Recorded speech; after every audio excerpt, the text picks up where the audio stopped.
Hola, muy buenas tardes y bienvenidos una semana más a La Cremallera. Hoy seguimos tratando un tema que creemos que nos interesa también desde el punto de vista histórico, que es la invisibilización que tradicionalmente han tenido también todo lo que tiene que ver con la esclavitud, con el tráfico de personas y con la manera en la que muchas veces el capitalismo también se ha alimentado de la mano de obra esclava en todos los continentes. Y para hacerlo contamos con una persona que es especialista en estos temas, es una persona nacida en Sabadell, es profesor de Historia Contemporánea en la Universitat Pompeu Fabra de Barcelona. Tiene diferentes publicaciones, entre ellas Los marqueses de Comillas, 1817-1925, Antonio y Claudio López, Indians a Catalunya, Capitals cubans en l'economia catalana, La familia Gil, empresarios catalanes en la Europa del siglo XIX, y ha sido también el editor del volumen Cuba de Colonia a República. Contamos hoy con nosotros en La Cremallera con Martín Rodrigo. Martín, muy buenas tardes. Buenas tardes, Joan. Y bienvenido a La Cremallera, que queremos, pues eso, dedicar un tiempo para reflexionar sobre cosas que normalmente, en según qué medios de comunicación, es difícil que se les pueda dar voz. Yo quería empezar con una primera pregunta, porque me parece que sitúa un poco el marco de lo que queremos comentar hoy. Es verdad que en los últimos tiempos han cogido protagonismo las políticas que se llaman de memoria democrática, pero a veces dejamos aparte lo que es memoria histórica, ¿no? Y quería que me explicaras un poco la diferencia entre lo que es la memoria histórica y la memoria democrática. Bueno, en realidad, hoy día vienen a ser sinónimos, porque cuando el sintagma memoria histórica empezó a formar parte de nuestro vocabulario, es cuando, por ejemplo, se crea la Asociación por la Recuperación de la Memoria Histórica. Y la primera ley de memoria que se hizo en España, que creo que es del año 2007, se llama Ley de Memoria Histórica. La segunda, que es la que está vigente ahora, habla de memoria democrática, pero en realidad hablan de lo mismo y son, digamos, son conceptos que se intercambian. ¿Cuál es el problema, a mi juicio, que hay detrás de esta confusión entre la memoria histórica y la memoria democrática? Es que en el caso español se limita a todo aquello que tiene que ver con la guerra civil y con la represión, tanto durante la guerra como durante el franquismo, como si no hubiera otras memorias históricas en plural. Y particularmente en el caso español no se atiende a todo lo que tiene que ver con el colonialismo y con el esclavismo. Esto nos hace diferente de lo que sucede en Europa. En Europa tienen claro que las políticas de memoria no solo tienen que ver con, en su caso, con la Segunda Guerra Mundial, con el Holocausto, sino que hay otras memorias que deben ser abordadas políticamente. Y esto es algo que, digamos, caracteriza el caso español. También se le podría aplicar la idea de memoria democrática porque tiene mucho que ver con la cuestión de los derechos humanos y la libertad de las personas esclavizadas o la falta de libertad en las personas esclavizadas es un elemento fundamental en la construcción de los derechos humanos, por lo tanto deberían también entrar en la memoria democrática. Esa es, a mi juicio, la principal, digamos, diferencia y matiz que habría que hacer. Y esa dicotomía que tú explicas, que yo creo que es interesante, puede justificar de alguna manera por qué otros países, como tú decías, tienen una mirada crítica sobre su pasado colonial y en cambio en España es difícil que haya voces críticas. Alguna eres tú, pero a nivel institucional es complicado encontrar alguna voz crítica con el pasado colonial español. Mi hipótesis es que el elemento fundamental que nos diferencia de otros países europeos tiene que ver con la sociedad civil, más que con las instituciones o con la academia. Porque, por ejemplo, en Francia una parte importante de los franceses son descendientes de las antiguas colonias. Lo mismo sucede en Gran Bretaña y muchos de ellos son negros, son mestizos y han reclamado la exigencia de una mirada diferente, de unas políticas de memoria sobre esclavitud, sobre colonialismo. Esto es algo que en España no sucede tanto así porque las personas que esclavizaron nuestros antepasados no están en España, sino que están en América, ¿no? Y entonces no hay una sociedad civil, un movimiento lo suficientemente potente y organizado, porque si hay políticas de memoria en España es porque ha habido un movimiento por la memoria histórica o por la memoria democrática potente. Y esto es algo que falta aquí. Es más, yo diría que en el plano académico digamos, se están haciendo los deberes a la hora de poner de relieve esta realidad sobre el pasado español. en España, y sin embargo las instituciones no hacen caso. ¿Por qué? Probablemente porque no se sienten empujadas por la sociedad. Claro. ¿Y por qué crees que es importante que haya un compromiso por la memoria histórica, con la memoria democrática, por parte de las instituciones, pero también por parte de la ciudadanía a través de los movimientos sociales? Por diferentes razones, pero voy a fijarme fundamentalmente en una, que es por el racismo. ¿No? Está claro que una de las fuentes, si no la principal fuente, que tiene que ver con el racismo, sobre todo hacia las personas negras, personas africanas, tiene que ver con la esclavitud y con el tráfico de esclavos.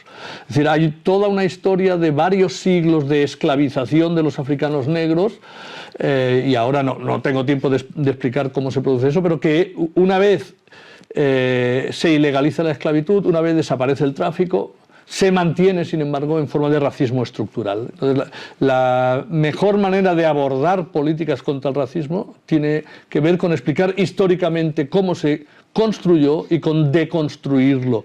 Y para mí eso es fundamental. En segundo lugar, podría decir también la cuestión de los derechos humanos, ¿no? Digamos, si lo que queremos es que haya unas políticas públicas que trabajen por implementar, desarrollar la Declaración de Derechos Humanos que aprobó Naciones Unidas, si la educación debe transmitir a las nuevas generaciones qué son esos derechos humanos, es fundamental conocer estas historias de nuestro pasado reciente. Como espero poder conversar, digamos, de aquí a poco, veremos cómo hay, digamos, unos legados que no son tan lejanos en el tiempo y que llegan hasta la actualidad. Y esos legados explican el racismo que hay hoy en España, en Europa y en el mundo. Por supuesto que no es la única fuente, pero sí que es una fuente fundamental, especialmente con la población negra. ¿Por qué digo eso? Porque hasta el siglo XVI no se identificaba casi mecánicamente el concepto negro con el concepto esclavo, porque la población esclava que había en Europa no era mayoritariamente negra. En la Europa occidental, la Europa cristiana, podían ser de los Balcanes, del norte de África, de Turquía. Sin embargo, a partir de la primera mitad del siglo XVI, las personas esclavizadas se obtienen sobre todo en la África negra. Y entonces, claro, hay todo un proceso que después de varios siglos se identifica esclavo con negro, esclavo con persona que no tiene derecho a tener derechos, esclavo con mercancía, esclavo con propiedad, y todo esto pasa a los negros, que de alguna manera son vistos como personas que son o no personas o que son inferiores. Claro, y eso también hace, un poco con la reflexión que tú hacías, la necesidad de apostar por políticas de memoria histórica. Tenemos la otra cara de la moneda, ¿no? Los que niegan la memoria histórica, el negacionismo de la memoria histórica. Yo tengo la impresión que ese negacionismo de la memoria histórica se ha convertido también en un campo de batalla ideológica por parte de la ultraderecha. No sé si tú, desde el punto de vista científico como historiador, eso lo puedes corroborar. No, por supuesto. Y de hecho, yo recuerdo que hará cosa de un par de años, Vox, a través de sus parlamentarios en el Parlamento Europeo, editó un libro de difusión gratuita, el PDF se distribuía, que se basaba en cuestionar el propio concepto de memoria histórica, ¿no? Hay que decir que buena parte de esta derecha ha leído a Gramsci, y no tengo yo tan claro que las izquierdas hayan leído a Gramsci, ¿no? Y tienen claro que ellos están dando la batalla cultural.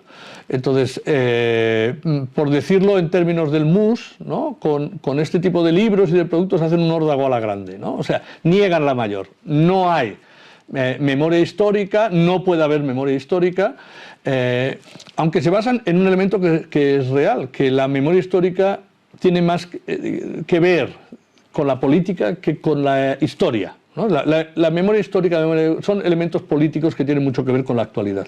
Entonces, en base a esa idea, como la correlación de fuerzas no les resulta favorable, pues entonces cuestiona la idea que haya una memoria histórica posible, porque esa memoria histórica que se está construyendo no les gusta. Pero ya hemos visto, he hablado de Vox, pero hemos visto, bueno, hace 2 días, en el estado, creo que es de Alabama, el gobernador republicano ha dicho que van a hacer encuestas a los nuevos profesores para evitar que se cuelen profesores marxistas, ¿no? Es decir, que no es que nieguen la posibilidad de que haya una memoria histórica porque porque es un elemento político, sino que lo que quieren es ellos tener el control político y construir sus propias políticas de memoria. Trump lo ha dicho, bueno, que hay que cambiar el discurso de los museos en Estados Unidos porque habla mucho de esclavitud y que tienen que hablar del éxito americano. Es un campo de debate cultural y sobre todo político. O sea que también se puede entender que en el marco de la política de memorias históricas puede haber también el riesgo del revisionismo, ¿no?, por parte de algunos políticos que quieren utilizar la historia para revisitarla y para explicar lo que pasa hoy de manera diferente a como ocurrió. No, por supuesto. Y aunque yo no soy un especialista, uno de los grandes problemas que tiene la Unión Europea como institución es qué tipo de memoria histórica europea quieren construir, sobre todo con aquello que tiene que ver con los países que estuvieron al otro lado del telón de acero y cómo recordar, digamos, ese pasado del socialismo real. Entonces, claro, ahí hay un campo de debate que no es historiográfico, sino que es político. Lo mismo podemos decir sobre el colonialismo, sobre el esclavismo, claro, sobre la guerra civil. Claro, ¿qué nos encontramos? Con dirigentes políticos que consideran que el franquismo fue un elemento modernizador, ¿no? Pues normalmente Lo hemos oído en el Congreso, ¿no? El portavoz de la ultraderecha decir que este es el peor gobierno en los últimos 80 años, blanqueando un régimen fascista como era el de Franco. Pues esta misma gente consideran que el colonialismo fue bueno, incluso había todo un discurso ya en el siglo XIX muy claramente marcado, ya anterior, que planteaba que la esclavitud de personas africanas era buena porque tú los civilizabas, los evangelizabas, les dabas una religión y además las personas esclavizadas podían comprar su propia libertad. La palabra ahorro viene de ahí, ¿eh? No quiero enrollarme, pero en árabe, bueno, sí, lo diré, venga, rápido. Sí. En árabe, libertad es al-Hurriya.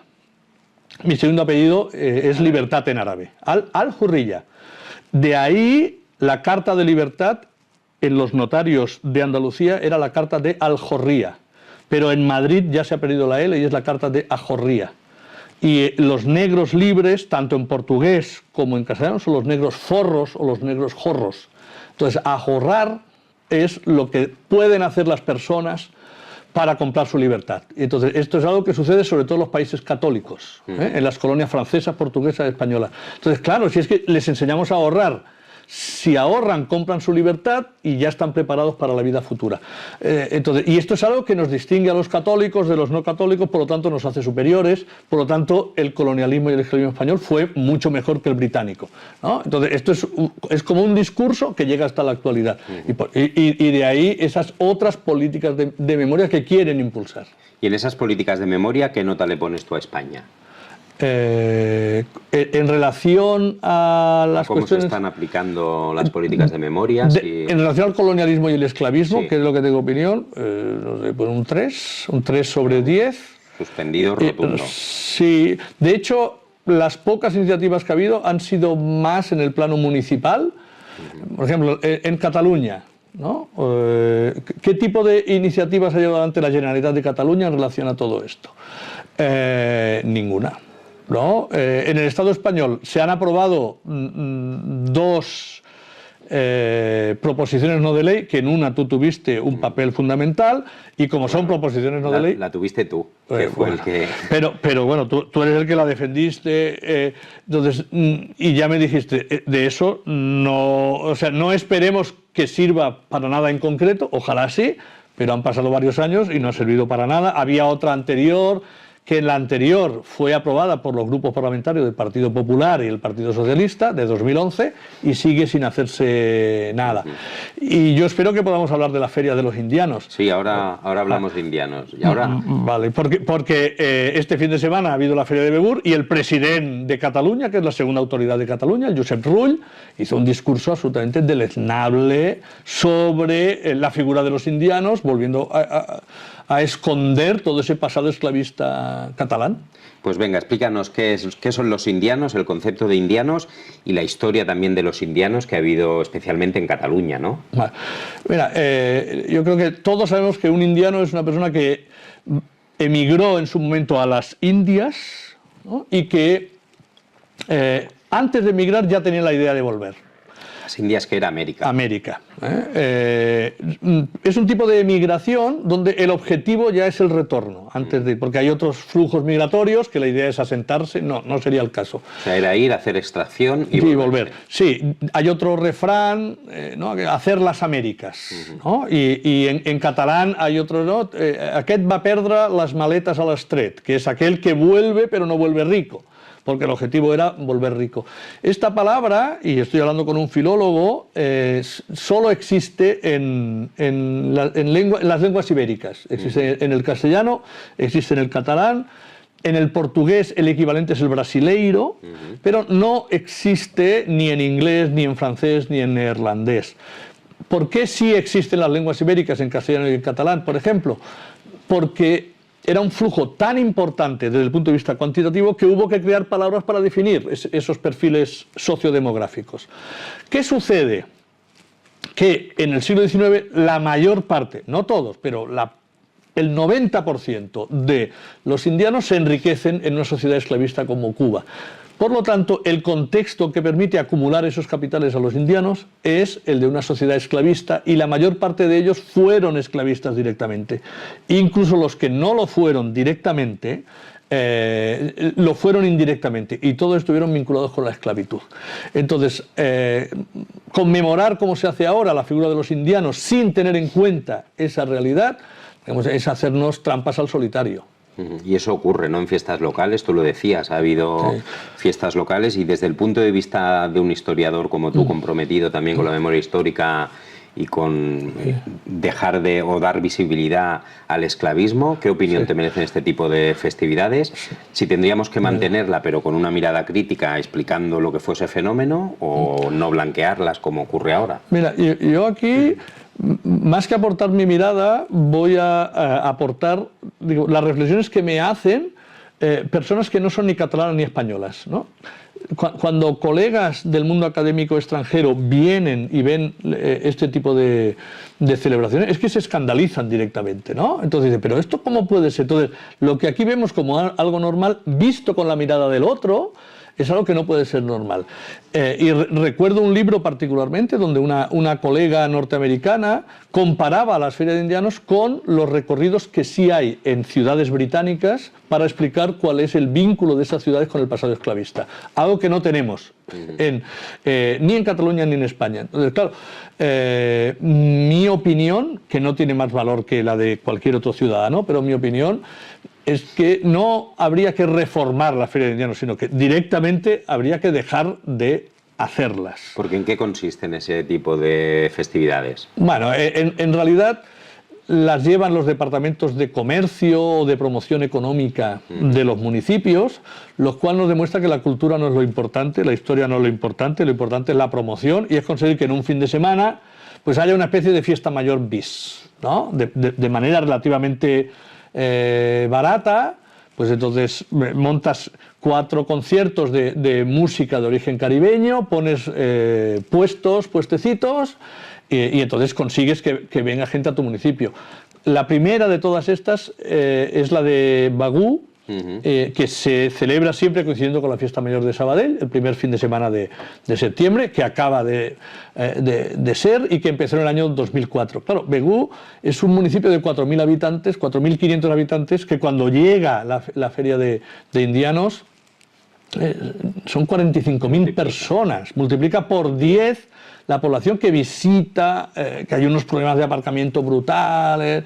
Entonces, claro, pero en el caso de Begur, es claro, el 87% de los habitantes de Begur que fueron a América fueron a Cuba, la Cuba esclavista, ¿no? Entonces, y a Begur le siguieron otros municipios que han montado otras ferias de indianos también. Algunos municipios se han retirado porque han hecho esta reflexión. Por ejemplo, uno de los distritos de Barcelona formaba parte de la red de municipios indianos, porque hay un barrio de Barcelona que es el Congrés y els Indians, ¿no? Y entonces por esa vía entraron, pero luego en el mandato de Ada Colau hicieron un proceso de reflexión y se retiraron de la xarxa de municipios indians, cuya vicepresidenta, por cierto, es la responsable del consorcio de promoción turística del Maresma. insisto, los vínculos son comerciales. O sea, la cultura no interesa mucho. También, claro, hay un elemento de resaltar el carácter emprendedor de estos indianos. O sea, por un lado se esconde la esclavitud, pero por otro lado se ponen de relieve una serie de cualidades que tienen mucho que ver con los valores propios del capitalismo, ¿no? Este tipo. Por ejemplo, en Bagú está la casa de esa gran bailaora, la Dolores Amaya, sí, que fue una de las catalanas universales más importantes del siglo XX, y la política cultural del Ayuntamiento de Bagú casi no aprovecha esa, digamos, eventualidad, pero sí aprovechan este tipo de celebraciones. Yo recuerdo, tú seguramente que también lo seguiste, hace un tiempo en TV3 emitió un documental que era Negrers, la Cataluña esclavista, que un poco hablaba de todo eso, ¿no? De la historia de los negreros, de los indianos. No solo lo seguí, sino que aparezco en el documental. Pues sí, ese detalle no lo había yo. Pues entonces nos lo puedes explicar con mucha más profundidad. Eso generó una polémica, sobre todo por un sector. Yo te voy a decir un sector más convergente tradicionalmente, que son justamente lo que tú comentabas, de alguna manera de blanquear el fenómeno de los negreros y de los indianos, ¿no? ¿Cómo viviste tú que participaste en aquel documental? Bueno, afortunadamente no todo el nacionalismo catalán tiene esa mirada, però és veritat que hi ha un discurso que viene a decir que, claro, que un poble que ha estat oprimit no pot ser un poble opressor. Yo no sé si dirían lo mismo ahora ahora que estamos viendo, digamos, el genocidio en Gaza, como un pueblo que ha sido oprimido se convierte a la vez en opresor. Entonces, bajo esta idea, son incapaces de aceptar las evidencias que aporta la investigación histórica en torno a ese pasado.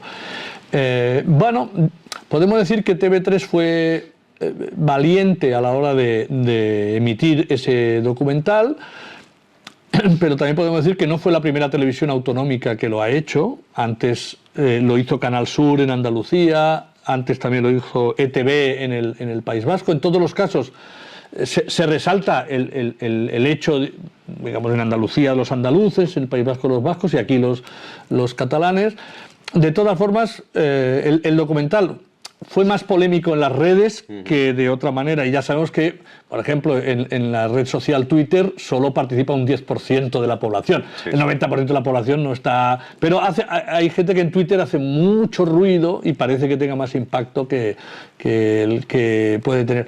Desde mi punto de vista, el problema es que después de aquel documental, digamos, no se ha hecho gran cosa para seguir profundizando. Tirando del hilo y explicando. Exacto. Y en esto, claro, yo cuando hablábamos del documental de los negreros, de los indianos, me viene a la cabeza las palabras que ha dicho este mes de septiembre el portavoz de la ultraderecha, si te acuerdas, acusando al Open Arms como un barco de negreros, ¿no? Sí. A ti como historiador que trabaja estos temas, ¿cuántos centímetros de punta se te ponen los pelos cuando oyes eso? Claro, a ver, bueno, yo lo primero, como historiador, lo primero que digo es que comparar el tráfico de personas que se hace en la actualidad en el Mediterráneo, a las Canarias, con el tráfico de esclavos, hay que hacerlo con mucho cuidado, en cualquiera de los sentidos, porque los africanos que fueron embarcados en África para ser esclavizados en América fueron contra su voluntad, mientras que muchos inmigrantes que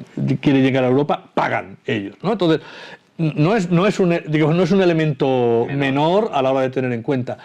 Pero obviamente creo que, digamos, las palabras de estos de Vox se desautorizan por ellas mismas, aunque yo creo que consigue lo que quiere, ¿no? A fuerza de titular, nosotros mismos estamos hablando de eso, entonces nos parece una barbaridad, pero acaban normalizando, ¿no? Este tipo de situaciones, ponen el foco en lo que no es importante, ¿no? Ponen el foco como que efectivamente hay mafias que se dedican a favorecer la inmigración irregular, entonces hacen ver que estos barcos como si formasen parte de estas mafias porque ayudan a todo. O sea, me parece brutal. Aparte que, como dicen los del Open Arms, y lo han dicho siempre, hay una legislación marítima internacional que obliga a cualquier barco que se encuentre personas que estén en apuro en alta mar, es una obligación humanitaria recogerlos. Y eso es así desde que existe el derecho humanitario, pero por derecho consuetudinario eso lo han hecho siempre, excepto los piratas, digamos, en el mundo marítimo. Entonces, ¿vamos a estar ahora en el siglo XXI peor de lo que se estaba en el siglo XVIII? No sé, me parece brutal. O sea, que podemos decir que Abascal es un pirata, ¿no? Que lo que quiere es aplicar la desaparición del derecho internacional. De los peores. Y claro, explicabas tú todo el tema del mercado negrero y tal. ¿Por qué se pretende invisibilizar eso? ¿Qué objetivos políticos, sociales hay detrás de esa invisibilización de una parte de la historia? Bueno, yo no creo que haya como una campaña, ¿no? O que haya un cerebro pensante de que vamos a intentar evitar que esto suceda. Más bien hubo, no sé, un olvido, una amnesia, ¿no? En un momento determinado, y ahora no hay, ahora que tenemos el conocimiento de esos elementos del pasado, no hay la valentía suficiente como para encarar ese debate. ¿Qué sucede? En general, a ver, los políticos son elegidos por legislaturas de 4 años y cuantos menos problemas tengan, mejor. Y esto puede convertirse en un problema, ¿no?, de debate político, de debate. Entonces, bueno, pues no sé, si me puedo ahorrar un escenario escabroso, me lo ahorro. Entonces, yo creo que no sé. Digamos, no ser lo suficientemente contundente en tirar por ahí. Y ahí debo decir que lo mismo sucede, o sea, esto también nos interpela a la izquierda, ¿no? Por salir un poco de mi campo, pero en Madrid existe un museo, es el Museo de América, que es un museo que se dedica a reivindicar la conquista española de América, con todo lo que ello conlleva, el genocidio de la población indígena. Entonces, las dificultades que está teniendo el actual ministro de Cultura para darle la vuelta a todo ese lenguaje de un único museo. Entonces, como que cuando gobiernan las izquierdas lo hacen con pies de plomo, muy poco a poco; cuando gobiernan las derechas no tienen ningún problema y van a saco. Entonces, hay poca valentía, son temas que no generan consenso, que yo creo que un poco por ahí, digamos, van las cosas, ¿no? Podemos hablar luego, si quieres, de la estatua de Antonio López que retiró el Ayuntamiento de Barcelona, ¿no? Pero claro, hay una polémica, entonces cualquier cargo público, cualquier alcalde, pues me evito este tipo de polémica, ¿no? Pues y por eso seguimos celebrando o conmemorando el 12 de octubre como fiesta de la hispanidad o del genocidio del pueblo indígena. Sí. Bueno, eso es absolutamente terrible. De todas formas, también diré una cosa, que es que en Mallorca reivindican el 31 de diciembre, que es la conquista de Jaume I de Mallorca, que luego esclavizó a la población musulmana que había en Mallorca, en torno al 20% de la población. Y es curioso, ¿no? Porque muchos de los que no quieren celebrar el 12 de octubre reivindican el 31 de diciembre, que es la Diada Nacional de Mallorca. Entonces, yo creo que no hay que celebrar ninguna de las dos. Esta es mi modesta opinión. Y sí, claro, el 12 de octubre aparece ya desde el primer momento vinculado a la idea no solo de la hispanidad, sino de la raza. Claro, sí. Era el Día de la Raza. Era el Día de la Raza, y hay todo un conjunto de intelectuales de la extrema derecha española que teorizan todo eso, entre ellos Ramiro de Maeztu, cuyo abuelo, por cierto, era propietario de personas esclavizadas en Cienfuegos, en Cuba. Porque algunos de estos falangistas vienen directamente del esclavismo. Es decir, la abuela materna de José Antonio Primo de Rivera, que se llamaba Ángela Suárez Argudín, tenía un ingenio que era el ingenio Angelita, que era de su nombre. O sea, Primo de Rivera viene de ahí, ¿no? Un primo lejano de Primo de Rivera es Germán Terç. Sí. Germán Terç del Valle Lersundi. Entonces, tú puedes trazar genealogías de las élites conservadoras del país, y Ramiro de Maeztu, en este caso, fue uno de los que propone lo de la hispanidad. Eso cuaja no solo en España, cuaja también en esas élites blancas descendientes de conquistadores hispanofílicas, ¿no?, de América, entre las cuales, por ejemplo, Cayetana Álvarez de Toledo, ¿no?, que ella no era española, ella ha tenido que tramitar la nacionalidad española, porque ella era argentina y descendía de una familia de conquistadores del siglo XVI, ¿no? Entonces, todo este mundo, la raza, la hispanidad, el 12 de octubre, claro, luego se junta también, que es el Día del Pilar, Claro. ¿no? Hacemos el pack completo. La patrona de la Guardia Civil, y hacemos eso, el pack completo, ¿no? Y te quería preguntarte dos cosas con el tema de los negreros y de los indianos. Has hablado mucho de Cuba. ¿Se explica un poco el bloqueo que vive Cuba, no solamente por ser un país comunista y por tanto un foco del capitalismo, y en este caso de Estados Unidos, para derribarlo, sino también de ese pasado negrero como, bueno, tengo hasta la capacidad de poder bloquear y hacer lo que me dé la gana con este país, que le niego hasta su soberanía? No creo. Yo creo que tiene mucho más que ver con la revolución cubana del 59, con esa escalada que hay del 59 al 61 entre los dirigentes revolucionarios que empiezan a tomar medidas y Estados Unidos, porque a fin de cuentas uno de los problemas que yo le veo a Cuba es también la falta de políticas de memoria sobre la esclavitud, ¿no? Esto tiene mucho que ver con el discurso de José Martí, decir, bueno, aquí ya no hay negros y blancos, ya no hay esclavos y amos, ahora todos somos cubanos, ¿no? Entonces la idea de que la cubanidad es un elemento de superar las diferencias raciales, pero también es un elemento, digamos, de negar cuestiones evidentes, ¿no? Entonces, la revolución ha conseguido que la población afrodescendiente, los afrocubanos, estén en una situación que de otra manera no habrían podido estar, pero sin embargo también hay una interseccionalidad en la Cuba actual entre raza y clase que es evidente. Entonces los pobres cubanos son negros. Claro. ¿No? Y aquí en Cataluña, ¿existe de alguna manera alguna correlación entre el catalanismo conservador del siglo XIX con los indianos? Bueno, eso es lo que está por estudiar. No me atrevo a dar una respuesta así determinante, pero en todo caso el nacionalismo catalán, que es de matriz conservadora, es en la década de 1890 cuando empieza a surgir, y en ese momento ya no hay esclavitud en las colonias españolas, ya no hay esclavitud en Cuba, el tráfico de esclavos hace tiempo que ha desaparecido, y entonces hay un elemento como generacional. Las generaciones que impulsan el nacionalismo catalán, en todo caso sería la primera o segunda generación que vino después de los que sí fueron esclavistas. Entonces, esa relación podría darse, pero más en el plano genealógico que en el plano directo. Y situándonos ya fuera de Cataluña, ¿qué papel históricamente ha jugado también la esclavitud en el desarrollo del capitalismo y también del mundo que conocemos hoy en día? Pues me vas a permitir que sea marxista. Vale, te lo permito todas las horas del día. Hay el capítulo, no recuerdo el número, pero del primer volumen del Capital, que se llama La llamada acumulación originaria. Entonces ahí Marx plantea una serie de fuentes de la acumulación originaria de capital y plantea que una de ellas es el colonialismo y el esclavismo. No es la única, plantea el tema de las guerras en Europa, plantea el tema de la deuda pública, pero ya pone el foco en el colonialismo y el esclavismo. Luego no lo desarrolla mucho, ¿no?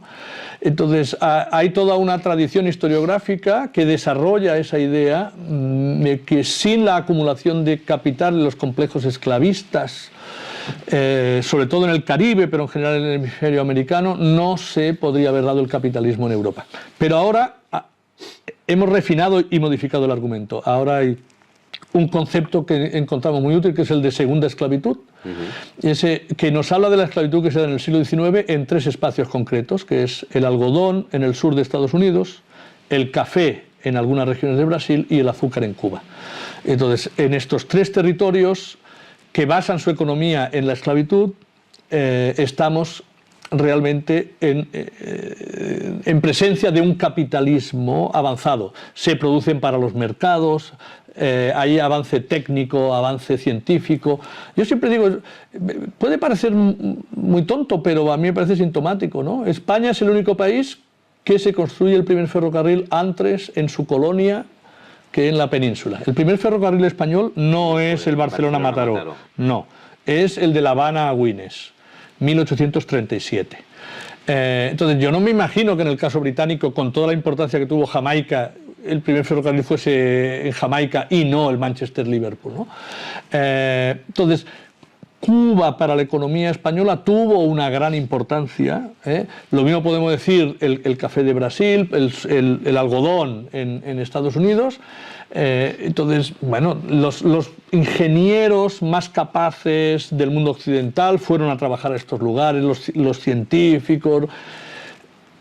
El objetivo era acumular capital y seguir acumulando. Entonces, lo único que la mano de obra no era asalariada, era mano de obra esclavizada. Entonces, esto, bueno, de alguna manera, a los teóricos de la economía les tiene que interpelar, pero por lo demás es esclavitud como capitalismo y capitalismo como esclavitud. Hay un libro magnífico, voy a citar dos, pero escrito por un historiador de Estados Unidos, que se llama eso, la mitad que nunca nos han contado. Entonces, claro, es que la pujanza económica de Estados Unidos tiene mucho que ver con la economía esclavista, no solo en el sur, porque Nueva York se consolida como un gran centro financiero y comercial precisamente por la capacidad de reexportar algodón desde el sur y de prestar a los hacendados, ¿no? Y luego otro, bueno, un profesor alemán que es profesor en Harvard, o sea, no es sospechoso de ser rojo, pero que tiene un libro, Imperio del Algodón, que explica que el algodón es la gran fibra, ¿no? Digamos, un poco el paradigma de la revolución industrial, pero se basa en la esclavitud, más que en la mano de obra asalariada de las fábricas británicas. Claro. Y yo leí en una entrevista que hacías tú ahora no recuerdo en qué medio de comunicación, que decías, entre 1518 y 1867, más de 12,5 millones de africanos y africanas fueron secuestrados y embarcados para ser vendidos como esclavos en el continente americano. Sí. Explícanos. Bueno, sí, las cifras, en eso estamos todos más o menos de acuerdo, porque hay una base de datos, además que se puede consultar, son 12 millones y medio, ¿vale? No sabemos cuántos más murieron antes de ser embarcados. En el país de origen. En África, porque a veces tenían que hacer caminatas de hasta 600 kilómetros caminando, tenían que esperar a que llegasen los barcos, el momento de embarcar podía ser complicado. Hay algunos cálculos que apuntan que serían 2 millones más, ¿no? 14 millones y medio. De los 12 millones y medio, por cierto, un 15% murió durante la travesía, ¿vale? De todas formas, esa es la ruta transatlántica. Hubo 3 rutas más que están menos estudiadas, que es la que va por el desierto del Sáhara hacia el Magreb y el Magreb, la que va hacia el Índico y la que va al Golfo Pérsico. Entonces se considera que la suma de estas 3 otras rutas serían 6 millones de africanos esclavizados más, que son reexportados del continente. Entonces, todos estos africanos esclavizados son embarcados 12.500.000, llegan 10.700.000, van a trabajar a diferentes sectores, pero fundamentalmente y cada vez más a economías de plantación, tanto en Brasil como en el Caribe, ¿no? Y entonces se generan no lo que va más allá de una sociedad con esclavos, se generan sociedades esclavistas, que no es lo mismo, ¿no? Una sociedad esclavista es una sociedad que se basa en la esclavitud. El Imperio Romano fue una sociedad esclavista. Sin esclavitud no hubiese habido imperio. El sur de Estados Unidos, Brasil, Jamaica, eran sociedades esclavistas que necesitaban esta inyección constante de mano de obra. Aquí la parte más terrible es la que nos interpela como españoles, porque ahora sabemos que el segundo destino de estos 10.700.000 africanos que llegaron a América fueron las colonias españolas en América. El primero fue Brasil, pero por lo tanto la monarquía española fue un gran agente, más que los territorios británicos, o como mínimo al mismo nivel. Y otra cosa también que sabemos es que dentro de estos 2 millones, se calcula que son 2.072.000 los africanos que llegan a los dominios españoles. Casi 1 millón llegan a la isla de Cuba, que es una isla de 110.000 kilómetros cuadrados. Es más del doble de lo que llega a Estados Unidos. A Estados Unidos llegan 388.000 africanos, a Cuba 983.000. ¿Por qué llegan tantos a Cuba? Porque se mueren tan rápidamente que son necesarios llevar más y más y más. Y nosotros Digo, un colega y yo mandamos un artículo a publicar y pusimos genocidio en el título y nos obligaron a quitarlo. Pero decíamos que realmente era un sistema genocida. Bueno, es que es lo que te iba a preguntar. Con ese sistema yo entiendo que etnias enteras o grupos culturales étnicos quedaron arrasados, ¿no? En África, y por lo tanto eso es un genocidio. Claro, no todo el continente africano fue igualmente afectado por esta historia. Pero sí que hubo algunas zonas que fueron particularmente afectadas. De hecho, hubo reinos africanos que se especializaron en la captura de sus vecinos para esclavizarlos, hicieron desaparecer pueblos. Hay un pueblo, por ejemplo, en lo que ahora es Mali, que es el pueblo Dogon, que es un pueblo que no tiene nada que ver con la población autóctona de Mali, que viven como en unas cuevas y que siempre se preguntan, bueno, ¿cuál es el origen de este pueblo? Hablan lenguas que no tienen que ver con la... porque probablemente eran pueblos que huyeron de los traficantes y se instalaron en Mali. Entonces, buena parte de la historia del continente africano está muy vinculado a la esclavitud, donde los africanos esclavizaron a sus congéneres africanos. Es decir, pensar que esto es solo una historia de europeos malvados es paternalismo, es pensar que los africanos no pueden ser malvados. Claro. Los africanos pueden ser tan malvados como los europeos y lo fueron. La diferencia es que toda la riqueza que pudieron construir estos africanos se construyó fuera de África y para los no africanos. Claro, el impacto demográfico de toda esta historia es difícil de cuantificar, pero se cuantifica en 100 millones de personas. Los hijos no nacidos, los nietos no nacidos, en algunas regiones. El impacto demográfico serían como 100 millones de personas. Y los estudios demográficos que hay ven que la población de todos los continentes crece, mientras que la de África se estanca mientras hubo el tráfico. Y este es un elemento que tiene efectos económicos a largo plazo. Luego se sumará el colonialismo, ¿no? Claro. Y yo quería preguntarte también si tenéis de alguna manera documentado, desde el punto de vista historiográfico, cómo era ese proceso de secuestro, que tú lo describes como un secuestro, ¿no? Es decir, quién llegaba a los pueblos o a los asentamientos en África, secuestraba a los negros y se los llevaba a las embarcaciones, porque ahí tendría que haber una connivencia, que más o menos apuntabas tú, de unos con otros y una especie de ejército de servicio que se dedicara a ir a cazar personas. Bueno, básicamente, ya lo he comentado, hubo algunos reinos africanos que se especializan las élites en de producir. Esos reinos. Sí. Digamos, el rey y todo su séquito se especializan en ese tipo de producción. Por ejemplo, no hace mucho hubo una película muy exitosa en Hollywood que era, es que no me acuerdo el nombre, de Queen, sobre la reina y tal, de Woman King, creo que, entonces, que está basada en un hecho real que son las amazonas, ¿no? Que yo creo que hemos mitificado los ejércitos de Amazonas, que eran esas mujeres guerreras, libres. Las amazonas eran lo que se dedicaban era a capturar africanos y africanas para venderlos. O sea, ahora Hollywood las romantiza y le da la vuelta. Entonces, ¿qué pasa? Que para que estos reyes y reinos pudiesen sobrevivir, necesitaban tener superioridad militar. ¿Y quién se la provenía? ¿Quién provenía las armas, la pólvora? Los europeos, traficantes de esclavos. Entonces había un trueque en el que unos y otros salían ganando, ¿no? Como dirían ahora los neoliberales, un win-win, ¿no? Esto, claro, yo te proporciono africanos que tú vendes y tú me pagas a mí. ¿Y cómo me pagas? En parte con armas, con pólvora, que me permiten seguir teniendo el poder. Hay un reino en una zona se llama el Reino de Gallinas, que ahora forma parte de Sierra Leona, al sur de Sierra Leona, que fue un reino africano en el que, digamos, hay dos familias que se disputan el trono. ¿Quién vence? La que se alía con los traficantes, que en este caso eran casi todos españoles, ¿no? Donde se instala luego un traficante malagueño, Pedro Blanco. Es el gran traficante español. Entonces, sin la ayuda de los traficantes, el rey Mana no hubiese podido ser rey en el Reino de Gallinas. Claro. Y tú comentabas antes, o sea, a nivel historiográfico, el tema de la estatua de Antonio López, ¿no? El Marqués de Comillas, en Barcelona.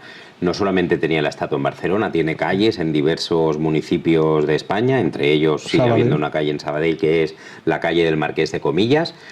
¿Tú cómo crees que tenemos que aproximarnos a ese tipo de símbolos? O sea, ¿hay que quitarlos, como pasó en Barcelona? ¿Hay que resignificarlos? ¿Hay que explicarlos desde el punto de vista histórico? Porque ahí también hay un debate dentro del mundo académico. Mi opinión es que el espacio público no puede ser un espacio para honrar a personas que participaron directamente de la esclavitud. No debería serlo.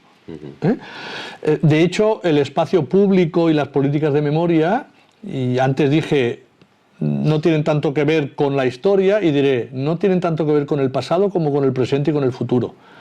Entonces, por lo tanto, ¿qué queremos? Que nuestros hijos, nuestros nietos, digamos, tengan como referentes el nombre de personas que esclavizaron a otras personas, porque detrás de esos 12 millones y medio de personas hay 12 millones de historias individuales, muchas de ellas trágicas, ¿no?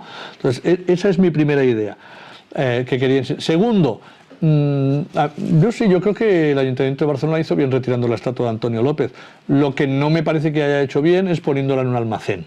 O sea, yo creo que tiene que haber museos, tiene que haber centros de memoria que expliquen quién era ese señor, que no lo eleven a los altares, ¿no?, en una estatua, y que los escolares puedan hacer visitas. Eso en Liverpool existe, el Museo de la Esclavitud Atlántica, y eso es algo que falta aquí. Yo estoy convencido de que tarde o temprano llegará, ¿no? Los puertos franceses vinculados a la trata, en todas hay placas que lo señalan. En los puertos españoles dedicados a la trata, no, del puerto de Barcelona salieron buques negreros y en el puerto no se dice nada. Entonces, este tipo de estatuas deberían estar en esos museos, centros de interpretación. Claro, para explicar y para analizar qué es lo que ha pasado. Exacto.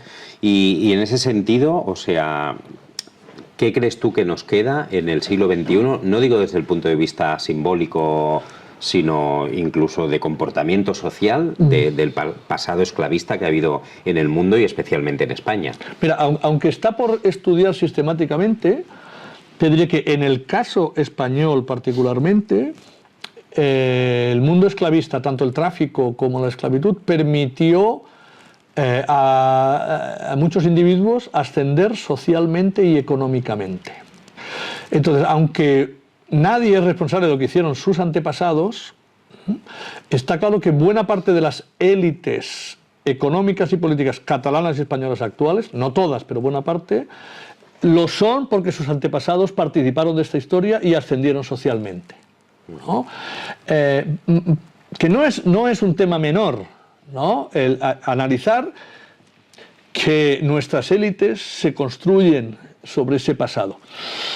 Yo podría añadir, en el caso español, lo que implica que buena parte del tráfico de esclavos hacia Cuba se dio en un contexto de ilegalidad. O sea, porque a partir de 1821 hay un tratado firmado por España que dice el tráfico es ilegal, pero después de que se aplica el tratado llegan a Cuba 550.000 africanos.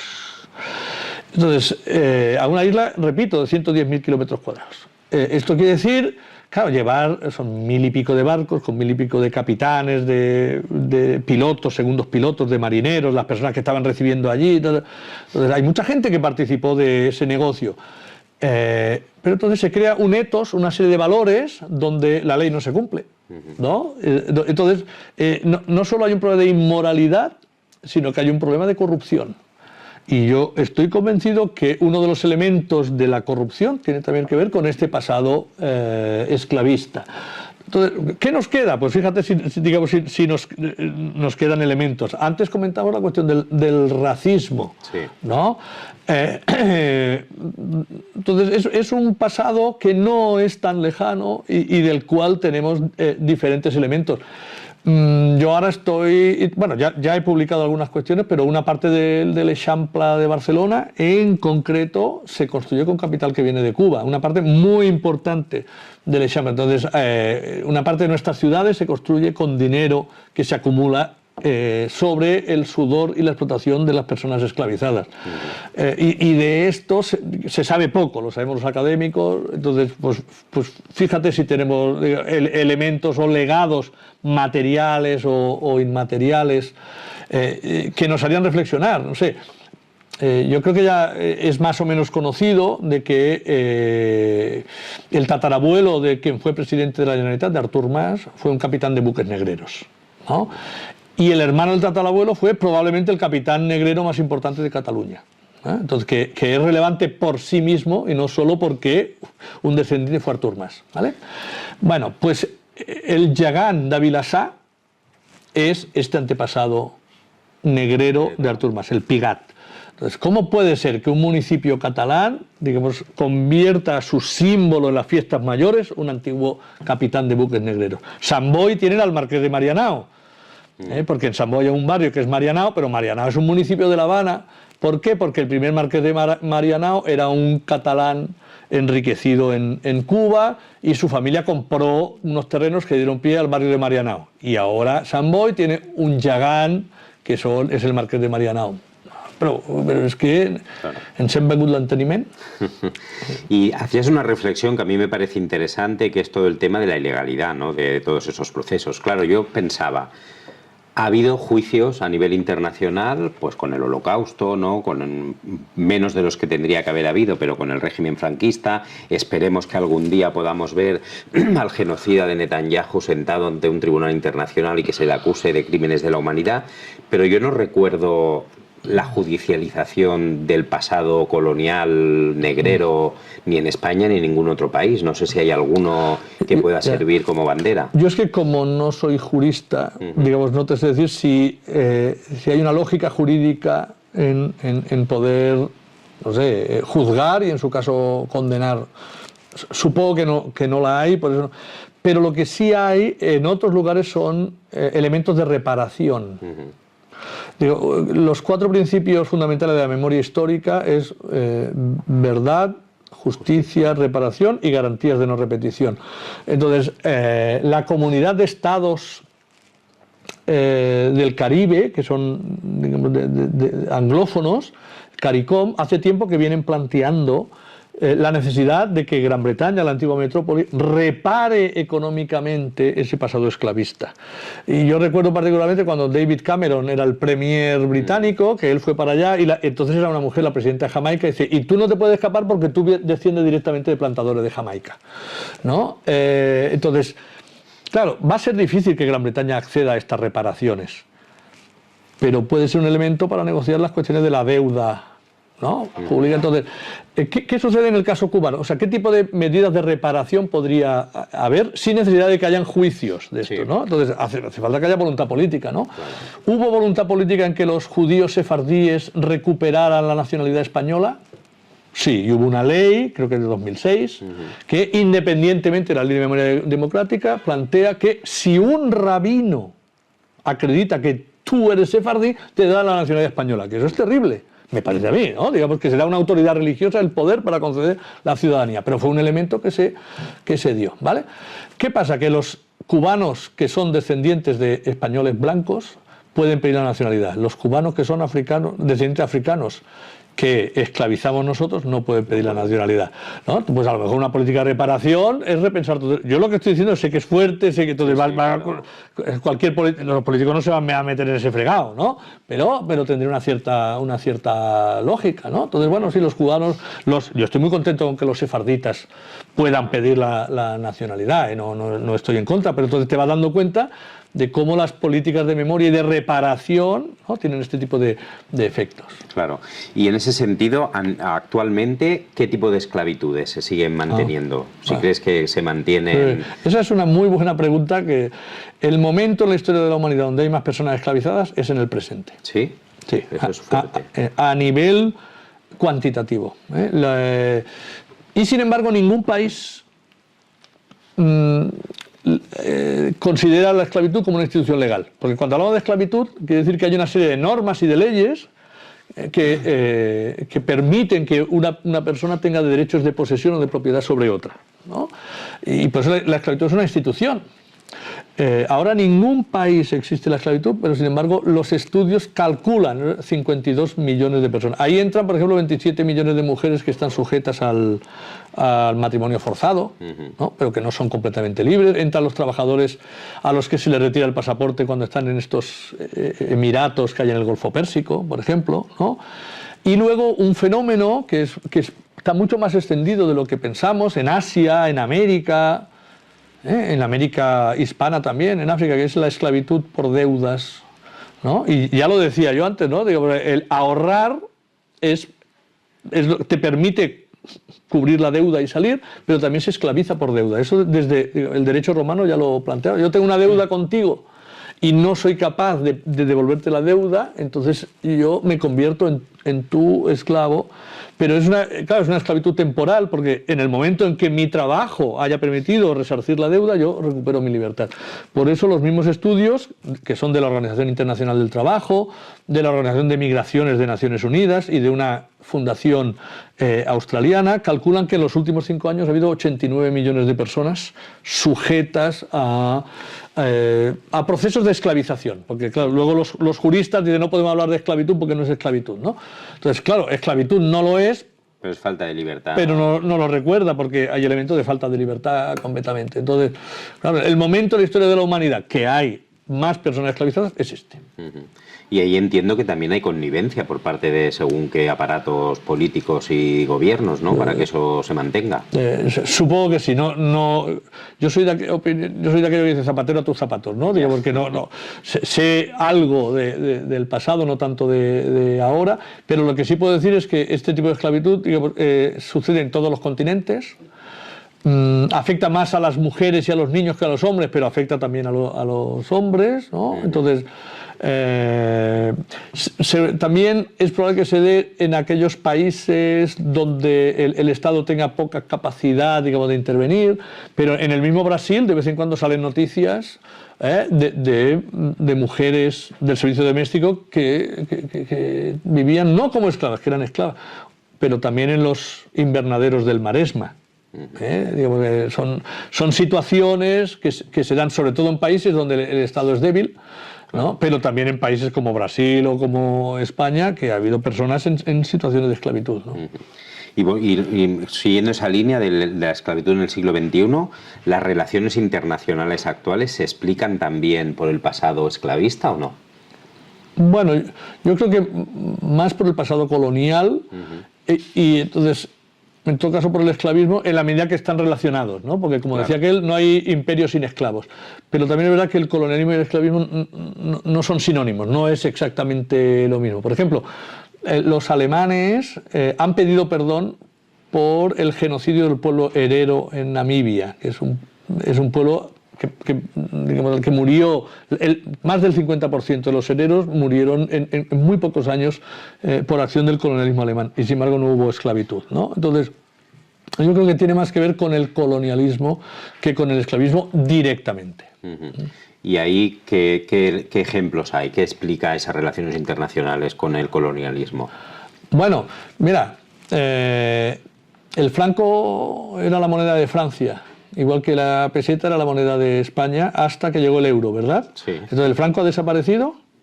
No. No, sigue. En África existe el franco como una moneda para la antigua francofonía, ¿no? Entonces hay instrumentos, en este caso una cosa como la moneda, hay instrumentos de un imperialismo informal, de un neoimperialismo que nos habla, si no queréis utilizar estos conceptos, de relaciones asimétricas y de poder entre las antiguas metrópolis y las antiguas colonias, ¿no? Entonces, ¿qué sucede, por ejemplo, en algunos de estos países francófonos del Sahel, que están expulsando a los ejércitos franceses o a las tropas francesas que están desplazados, y entonces están acercándose a Rusia y a ejércitos mercenarios de los rusos?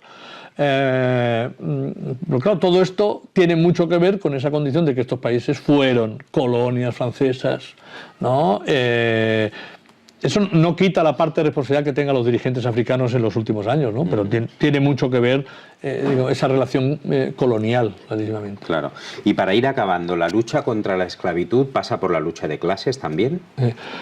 Esa es una buena pregunta para la que no sé si tengo respuesta, ¿no? En el sentido de qué es una clase social. Yo creo que la lucha de las personas esclavizadas por su libertad era una forma de lucha de clases, ¿no? O sea, estoy convencido que es así, diferente de las formas de la lucha de clases de la población libre en Europa. Por ejemplo, no había huelgas, no había posibilidad, claro, no había posibilidad de organizarse sindicalmente. Entonces las respuestas eran las revueltas, las rebeliones, la huida, la creación de cabildos. Claro, no nos podemos organizar, pero sí hay cabildos donde nos agrupamos por el origen étnico. Y de la misma manera que en Sabadell no están los de San Sebastián de los Ballesteros, que se reúnen todos los que vienen de los pueblos carolinos, pues allí en África, en la América española se reunían estos cabildos, ¿no? Entonces, que son elementos de resistencia, de lucha, de no perder las raíces culturales, muy distinta de cómo se produjo la lucha de clases aquí. La lástima es que todas las rebeliones de esclavos que se produjeron, que fueron muchísimas, fracasaron. Fueron aplastadas violentamente, salvo una, la que acabó con la creación de la República de Haití, ¿no? Esa es la única rebelión de esclavos que triunfó. Todas las demás fueron aplastadas, lamentablemente, pero hubo muchas. Es decir, hay libros completos de ir poniendo una detrás de otra, ¿no? Entonces, en 1833 Gran Bretaña acaba con la esclavitud en sus colonias, pero tiene mucho que ver que 2 años antes haya habido una gran revuelta en Jamaica. Entonces, fracasan inmediatamente, pero tienen un impacto y dejan una huella. Sí. Claro, te iba a preguntar eso un poco como síntesis de lo que nos has explicado. Yo entiendo que se ha acabado con la esclavitud como concepto jurídico, no está vigente, por suerte, la esclavitud. No hemos acabado con el esclavismo, porque todavía hay formas, ¿no?, de vulnerar la libertad de los seres humanos. Pero, ¿qué es lo que hizo que se acabara con la esclavitud? Además de las rebeliones de los propios esclavos, sino si hubo alguna... Vale. Mira, me vas a permitir que te diga que haga una pregunta que es curiosa, que es ¿cuándo se aprueba la ley de abolición de la esclavitud en España? Y entonces pues te diré nunca. O sea, España aprobó la abolición de la esclavitud en Cuba, en Puerto Rico, a través de leyes, nunca abolió la esclavitud en España. Esto también es decir, que en los debates parlamentarios en España los proesclavistas no fueron derrotados. Entonces, las fuentes de abolición de la esclavitud básicamente fueron 2. Una, es la que hemos comentado, la propia acción y la agencia de las personas esclavizadas por acabar con la esclavitud, por irla erosionando. La revolución de Haití tuvo un gran impacto más allá de Haití. Claro. Es decir, era un modelo y era un temor, un no modelo para... ¿no? Y luego, por otro lado, podemos decir el abolicionismo blanco que se dio en Europa, que tiene a su vez 2 matrices diferentes. Una es cristiana, básicamente de confesiones cristianas marginales, los cuáqueros, sobre todo los cuáqueros, los metodistas, que aprovechan las redes religiosas para convertirlas en redes antiesclavistas.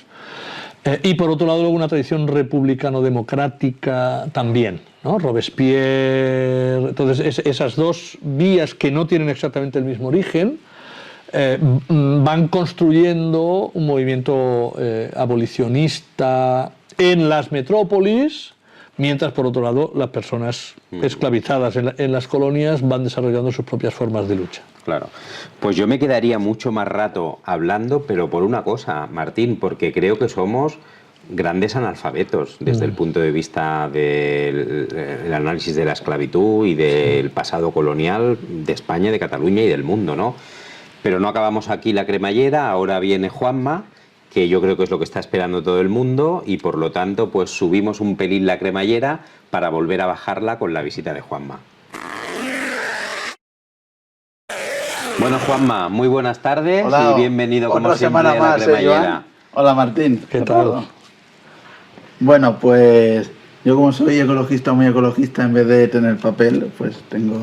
Tienes muy bien. Tengo móvil. Lo que pasa es que ahora han prohibido los móviles en las escuelas, así que a ver cómo te lo montas. Pero, profesor, ¿estamos en la escuela o estamos en un podcast? Bueno, ya que tenemos a otro historiador, hay que recordar que la primera temporada ya tuvimos a Steven Forte, por ahora tenemos a otro historiador y esperemos... Pensaba que te referías a ti cuando decías otro, porque tú también eres historiador. Bueno, sí, lo que pasa es que no me dedico profesionalmente a ello, pero bueno. Pero identitariamente eres historiador. Eso se lleva en la sangre, exacto, ¿no? Pero yo no es como tú, que es esclavismo, y yo soy más siglo XX y tirando ya Al siglo XXI. Como hablábamos el otro día, que ahora todos los historiadores son final de franquismo, transición, pero yo era de hace ya varios años, cuando todavía no había esta maremoto de jóvenes historiadores que quieren hablar de los años 70 y 80. Bueno, pues hoy traigo una sección muy interesante que es, yo te voy a decir personajes históricos de Cataluña y da igual el motivo que quieras, decide con quién te quedarías. Ajá, vale. En plan, tú sabes el minijuego de algunos programas de la tele o de radio que dicen... entre uno y otro claro, a uno. Rosalía o Nicky Nicole, sí, sí. pues Rosalía. Rosalía, sin duda. Rosalía o no sé quién, pues vale, no sé quién. Vale, y así, vale. Y así te voy diciendo y bueno, como son nombres que a lo mejor algunos te sonarán y esto, pues si quieres soltar alguno de tus grandes comentarios. Ditirambos. Los tirabots. Sí. Venga. Bueno, pues calentamos. Venga, vale, empezamos. Pues hoy en la cremallera con Martín Rodrigo. Vamos a jugar a Elige con quién te quedas. Es que da igual, no pasa nada. Antonio López o Eusebi Güell. Con Eusebi Güell. Eusebi Güell o Francesc Macià. Con Francesc Macià. Francesc Macià o Lluís Companys. Con Lluís Companys. Van mejorando, bueno, esto está bien, ¿eh? Sí. Lluís Companys o Josep Tarradellas. Con Lluís Companys. Esto va a ser difícil. Lluís Companys o Juan Prim. No, Lluís Companys. Con Lluís Companys o Francesc Cambó. Con Lluís Companys. Joder, Lluís Es Companys. claro. ¿Cómo sería? ¿Company-liver? ¿Company-liver de estos? Lluís Companys o Jaume Vicens y Vives. Con Lluís Companys. Lluís Companys creo que fue el único presidente en ejercicio en toda Europa que fue asesinado por el fascismo, el Bueno, único. sí, O eso sea, sí que es que verdad. tiene una importancia para la historia de Cataluña, pero también... y recuerdo haber leído una novela escrita por la nieta del policía español, que era también miembro de la Gestapo, Urraca se llamaba, que es el que lo detiene y que lo entrega en Hendaya, una historia terrible, ¿no? O sea, que me ibas a decir esta es Doña Urraca del siglo... No, la historia de Urraca Companys, de claro, Doña Sol. Companys no puede salir de Francia, entre otras cosas, por Sí. la enfermedad de su hijo. Es una historia personal terrible la suya, sí. Que esa parte es poco conocida de él. Vale, pues seguimos. Lluís Companys o Pi Margall. Pues mira, Lluís Companys, sí. Joder. Pero es verdad, Ahí. Que poco se dice, ahora que estamos en Sabadell, ¿cómo se decía? Tú lo sabrás mejor. ¿Cómo se decía el partido de Pi Margall? Partido Republicano Democrático Federal.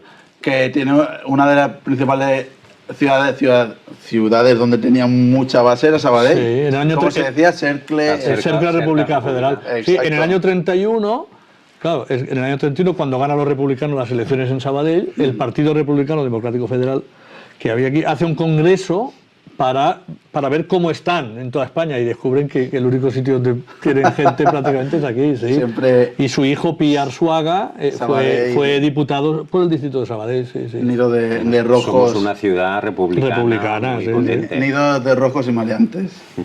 Vale, que has dicho Lluís Companys, ¿no? Sí. Vale, pues Lluís Companys o Lerroux. Lluís Companys. Ese es para provocar, ¿no? No, El emperador del paralelo. Claro, pero Lerroux tiene... El problema es que Lerroux tuvo fases. Claro.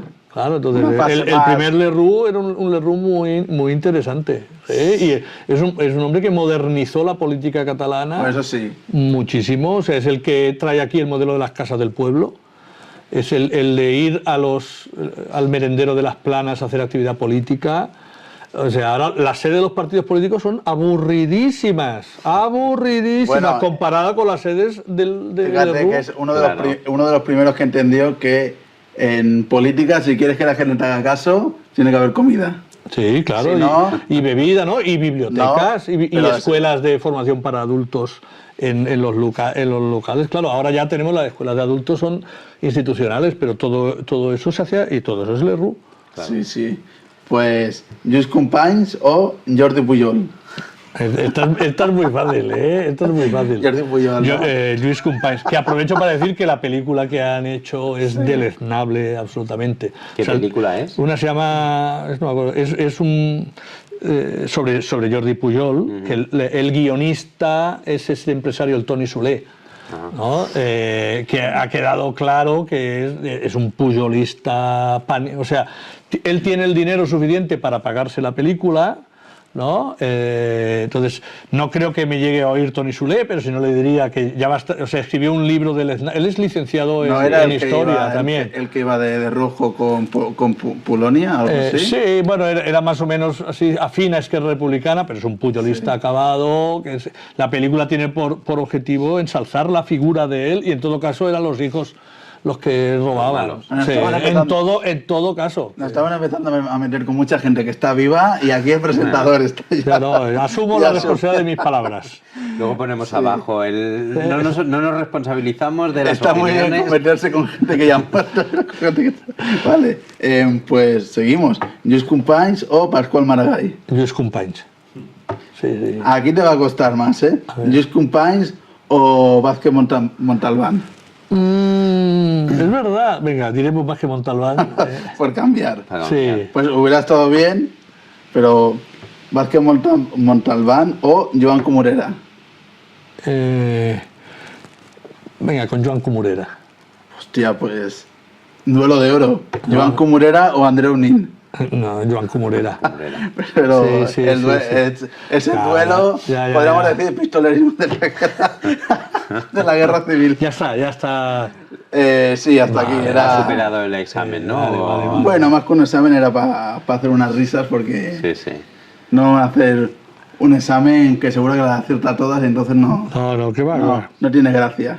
Pero bueno, te has fijado en un detalle, que Sí. creo que eso también tiene Todo que ver hombres. mucho, exacto, Bueno, con el sí. pasado político de Eso este es verdad. país. No hemos dicho ni una sola mujer. Y seguramente hay mujeres que podrían haber estado en esa lista, ¿no? Como Montserrat Roig o... Sí, eso sí es verdad. ¿Ya tienes deberes? ¿Eh? Bueno, Para el pues. próximo invitado o la próxima invitada. Pues. Esto ha sido con ayuda de inteligencia artificial, así que habrá que meterle. Uy, mal ayuda te has buscado. Habrá que meterle algoritmo. Mala que ayuda te has buscado. Bueno, pero esto es un reflejo también de Sí, que, sí, de eso que en la decía, historia claro. el 90% de las cosas es hecho por hombres. Claro. Y ahora empieza un poco, pero bueno, por ejemplo, la UAB fue de las primeras que hizo la carrera esta de, ¿cómo se llama? Estudios de género. Y era algo reciente, es 2020, o sea, que está... Bueno, lo explica, no hemos tenido ni una presidenta de la Generalitat, Exacto. ni mujer, ni persona racializada, ¿no? Como... Ni presidenta de España. Bueno, tampoco. O sea Tampoco. que eso explica mucho pues de los déficits que todavía tenemos democráticos en el funcionamiento político y Exacto. estamos en España. Bueno, pues lo dejamos aquí, Juanma. Muchas gracias Sí. por siempre Se te va quitando ponernos tu toque. el moreno de... Hombre, es que del verano ya no me acuerdo del verano, ya estoy pensando en los turrones de Navidad. Sí, ya a el ver, verano el- ha pasado a la siguiente El pantalla. Suchan, ¿no? A ver cuándo viene. Ya vendrá, ya vendrá. Es el más bueno de todos. Y Martín, muchas gracias también Venga. por acompañarnos en la cremallera. Ha sido interesante, yo creo que ese punto de vista también crítico con el pasado que tenemos todos y que de ahí venimos. Gracias a vosotros. Pues nosotros dejamos aquí este capítulo también de la cremallera. Volveremos de aquí a 15 días con un tema que esperamos que sea también igual de interesante, porque más es imposible, que el que nos ha planteado hoy Martín Rodrigo.